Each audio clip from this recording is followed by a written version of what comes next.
आज की वीडियो बहुत ज़रूरी है, खासकर उन लोगों के लिए जो किसी भी फील्ड में, किसी भी सेक्टर में, कहीं पर भी अपना कोई स्टार्टअप करने जा रहे हैं या फिर एक नई शुरुआत करने जा रहे हैं अपनी लाइफ की। कहीं से भी कोई फ्रेशर है या कोई बहुत सारी चीज़ें ट्राई कर चुका है, उसके बाद कोई नई शुरुआत करने जा रहा है, बॉयज़ गर्ल कोई भी हो सकता है। तो हम किस प्रकार से एक नई शुरुआत कर सकते हैं, आज की इस वीडियो में हम इसी टॉपिक पर डिस्कस करेंगे।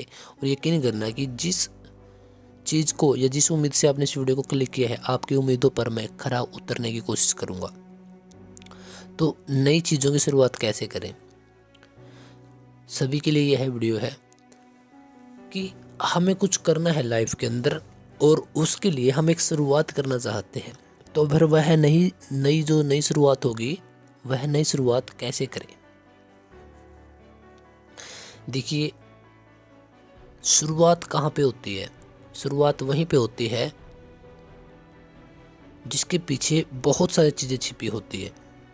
क्योंकि वैसे तो दुनिया में बहुत सारी चीज़ें हैं जिसकी हमें लगता है कि हमें ज़रूरत नहीं, तो हम उन चीज़ों की तरफ देखते भी नहीं जब हमें उनकी ज़रूरत नहीं होती। मीन्स कि हम वैसे ही निकल जाते हैं। लेकिन जहाँ पे हमें इंटरेस्ट, हमारी रुचि, हमारा पैशन या फिर हमारे टारगेट्स, गोल, ड्रीम्स होते हैं, वहाँ पे हमें वो चीज़ें बहुत अच्छी लगती हैं, प्यारी लगती है, उनके नज़दीक जाते हैं और उसमें कुछ करने की कोशिश करते हैं। तो उसी को बोला जाता है शुरुआत। साधारण शब्दों में किसी चीज़ के बारे में जानना और उस चीज़ के लिए या उसको पाने के लिए मेहनत करते रहना और गहराई से जानना, इसी चीज़ को बोला जाता है शुरुआत। लेकिन शुरुआत ही एक ऐसी चीज़ है जिसको अगर हम अच्छे तरीके से कर लेते हैं, अगर हमारी शुरुआत मीन्स की क्या बेसिक्स, अगर हम बेसिक्स हमारे कंप्लीट कर लेते हैं, हमारी शुरुआत अच्छे कर लेते हैं, तो हमें आगे कोई प्रॉब्लम नहीं आएगी। सो हमें करना यह है कि जब भी हम किसी भी चीज़ के लिए कुछ सोचते हैं कि मैं इसके लिए ऐसा करूँगा या करूँगी, तो हमें क्या करना है कि जो भी आपका टारगेट है, जो भी आपके गोल हैं, जो भी आपके ड्रीम्स हैं, तो उनके लिए आपके पास, आपके माइंड में होगा, आपने लिख रखा होगा कि मुझे ये करना है। सो मेरे भाई, मेरी बहन, जिस भी चीज़ को आप करना चाहते हैं, हो सकता है कि अभी करना चाहते हो सकता है कि आप 1 या 2 या 3 साल के बाद, जब भी आप करना चाहते हैं, लेकिन आज आपके पास उस सेक्टर की, उस फील्ड की, आपके पैशन की या जो चीज़ करना चाहते हैं उसकी आपके पास पूरी नॉलेज आपको पता होनी चाहिए कि कौन सी चीज़ें कहाँ से किस प्रकार चलेंगी। हो सकता है कि आप किसी एग्ज़ाम को क्रैक करना चाहते हो, तो आपके पास उस एग्ज़ाम से रिलेटेड सभी इन्फॉर्मेशन होनी चाहिए। जैसे कि यह एग्ज़ाम कब कंडक्ट होता है और कब किसके द्वारा कंडक्ट करवाया जाता है, किस प्रकार की यह जॉब प्रोफाइल है और इसमें कितनी पोस्ट्स होती हैं और इसमें किस टाइप की पोस्ट्स होती हैं, क्या इसमें डिफरेंट पोस्ट होती हैं और इसका सिलेबस क्या रहता है। जिन लोगों ने यह एग्ज़ाम दिया है तो उनका क्या कहना है और क्या मानना है।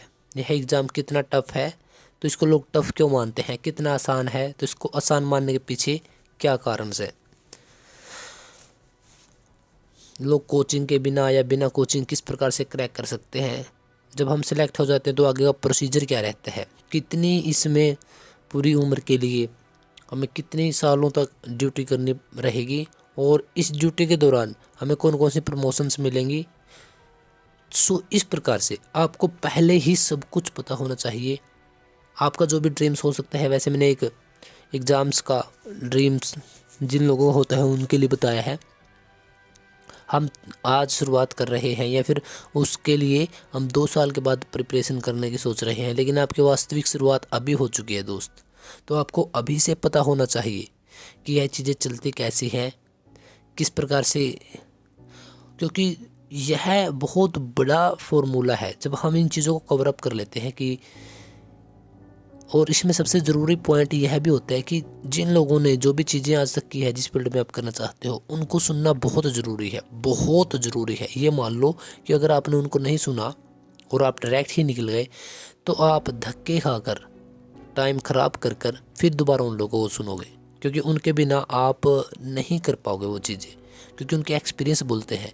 और बाय चांस आप निकल भी गए, आपने वो चीज़ें क्रैक भी कर दिया, आपको लगा 4 साल, हो सकता है कि उसके बाद आप वो वीडियो सुनो, हो सकता है कि वो कोई ऐसा फार्मूला बता दे आपने वो 4 सालों में सीखी, अगर आप वह वीडियो पहले सुन लेते या वो इंटरव्यू, तो सिर्फ आप 6 मंथ में सीख सकते थे। ये चीज़ें रियलिटी होती हैं, इसी दुनिया पर हैं ये सभी चीज़ें। तो इस प्रकार से आपने आपकी शुरुआत करनी है बेसिक्स से। पहले सारी इन्फॉर्मेशन इकट्ठा करो स्टेप टू स्टेप, उसके बाद चलो, उसके बाद आप बहुत ज़्यादा ग्रोथ कर रहे होगे। आप देखोगे कि अगर आपके साथ ही कोई किसी चीज़ के लिए, किसी एग्ज़ाम्स के लिए, किसी और चीज़ के लिए तैयारी में लगा है और वह वैसे ही लग गया जो उसके पास नॉलेज है या उसके जो एटीट्यूड है, लेकिन आपने सभी नॉलेज इकट्ठा की, सभी बेसिक्स आपने पहले कंप्लीट किए 10 दिनों में, और वह वैसे ही लग गया, आपको लगता है कि पहले 10, 20, 30 दिन आपको लगेगा कि वह बहुत आगे निकल चुका है, लेकिन फिर कुछ ही दिनों के बाद वह आपको चाह कर भी बीट नहीं कर पाएगा। फिर आप वो 3 मंथ में कर दोगे जो पूरी 1 साल में करेगा। यह है इट्स रियलिटी। जब हम हमारे बेसिक्स कंप्लीट कर लेते हैं तभी यह चीज़ें होती है। सो अब आपको क्या करना है कि आपके बेसिक्स पर आपकी पकड़ होनी चाहिए, इसी को शुरुआत बोला जाता है।